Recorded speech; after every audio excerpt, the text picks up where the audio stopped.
Welcome to chapter 4. As always, we'll start with the words of the Lord regarding Isaiah from 35:23, verse 1.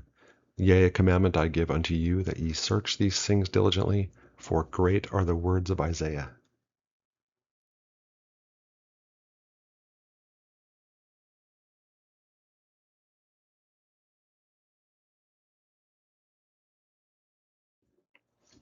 This chapter gives us a glimpse of some of the conditions that will exist just after the calamitous destruction brought on by the king of Assyria, or Antichrist.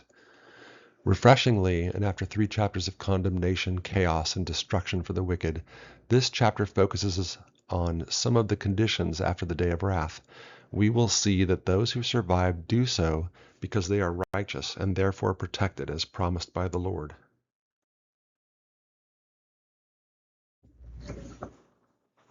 Verse 1 of this chapter reads, 7 women will take hold of one man in that day and say, We will eat our own food, wear our own clothes, only let us be called by your name, take away our reproach.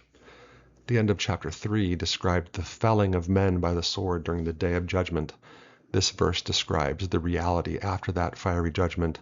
Women will outnumber men 7-1. They are described here to have food and clothing, symbolic of the fact that they have remained righteous. So they not only survived the apocalyptic violence, they maintained covenant prosperity. They're appealing to the remaining men to marry them. This is certainly not a verse in support of or prophetic of future polygamous practice. It is, after all, an abominable practice as declared by the Lord himself in Jacob 2, verse 24. Quote, Behold, David and Solomon truly had many wives and concubines, which thing was abominable before me, saith the Lord. Unquote. Verse 2 reads, In that day the plant of Jehovah shall be beautiful and glorious, and the earth's fruit the pride and glory of the survivors of Israel. The term plant here is translated from the Hebrew word samah and refers to Jehovah's end-time servant David. The earth's fruit are those faithfully righteous kings and queens who help gather the good, the wheat from the tares during the calamities previously endured. We will learn more about these people in future chapters.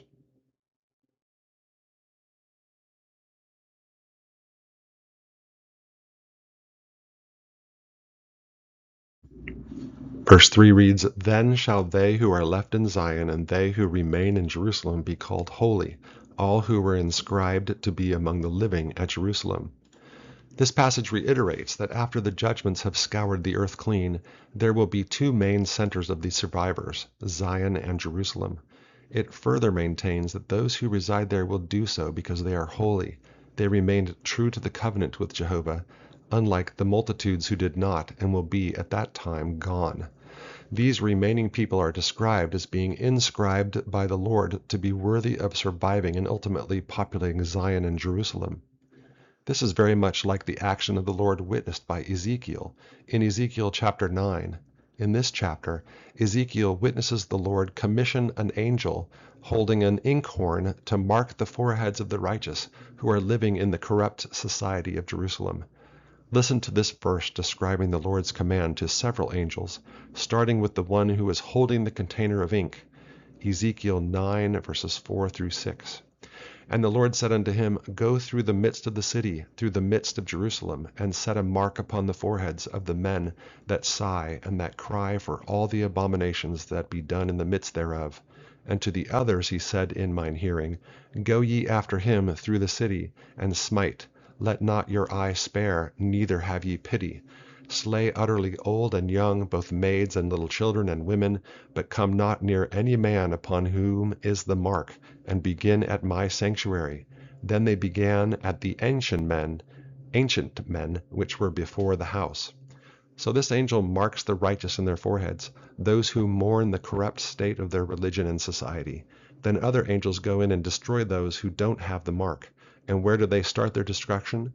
At the temple. And who do they first slay? The elders who preside over the temple and church, at least those who don't have the mark.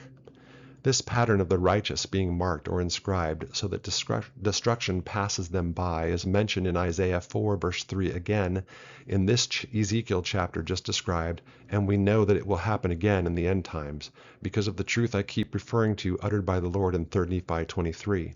And all things that he spake have been and shall be, even according to the words which he spake. Perhaps this principle is an eternal one, because it will repeat in our day. The Lord's vengeance, wrath, and judgment will begin on his house and spread from there, as prophesied in Doctrine and Covenants, section 112, verses 24 through 26, which read, Behold, vengeance cometh speedily upon the inhabitants of the earth, a day of wrath, a day of burning, a day of desolation, of weeping, of mourning, and of lamentation. And as a whirlwind it shall come upon all the face of the earth, saith the Lord. And upon my house shall it begin, and from my house shall it go forth, saith the Lord. First among you, saith the Lord, who have professed to know my name, and have not known me, and have blasphemed against me in the midst of my house, saith the Lord. Be prepared, seek after that mark, that inscription given to the righteous, who mourn the corruption in their midst. Repent and prepare for the day of the Lord, a day that will soon arrive. Verse 4 reads, This shall be when my Lord has washed away the excrement of the women of Zion, and cleansed Jerusalem of its bloodshed, in the spirit of justice, by a burning wind. Prior chapters described the type of men and women the Lord is condemning. Here he describes them as being equivalent to excrement and participants in bloodshed. This level of person refuses to repent and therefore is exempt from mercy and instead faces justice. The justice comes in the form of a burning wind, another phrase referring to the king of Assyria, or Antichrist figure, who causes the nations to burn in his military conquest. Verse 5 reads, Over the whole site of Mount Zion and over its solemn assembly, Jehovah will form a cloud by day, and a mist glowing with fire by night. Above all that is glorious shall be a canopy. This verse describes the protective presence of Jehovah above and around the people who will make up Zion in that day. These will have proven themselves worthy of such protection after remaining true to the covenant through every difficult circumstance. The fire and mist described here are the same as described by the children of Israel, as they and their prophet Moses were led in the wilderness, as we read in Exodus chapter 13, verses 21 to 22. And the Lord went before them by day in a pillar of a cloud to lead them the way, and by night in a pillar of fire to give them light, to go by day and night. He took not away the pillar of the cloud by day, nor the pillar of fire by night, from before the people.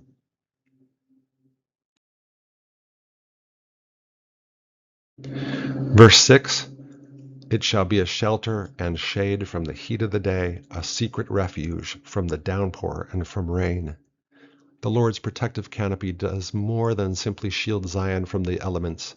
It prevents the destruction of the Antichrist and his ilk from reaching the righteous who are assembled. In Isaiah 25, verses 4 through 5, we have some more insight to this concept. You were a refuge for the poor, a shelter for the needy in distress, a covert from the downpour and shade from the heat.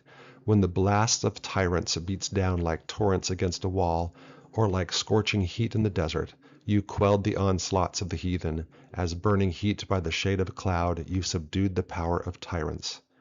The downpour and heat are symbolic terms describing the destruction wielded by the Antichrist in the end times. Someday the Lord will, under the law of justice, remove those unrepentant souls from the promised land through an all-encompassing attack by the Antichrist in the end times. The ones who survive this will be those who maintain their covenant relationship with the Lord, and therefore are worthy of his protection, even when targeted by the fire and wrath of the tyrant.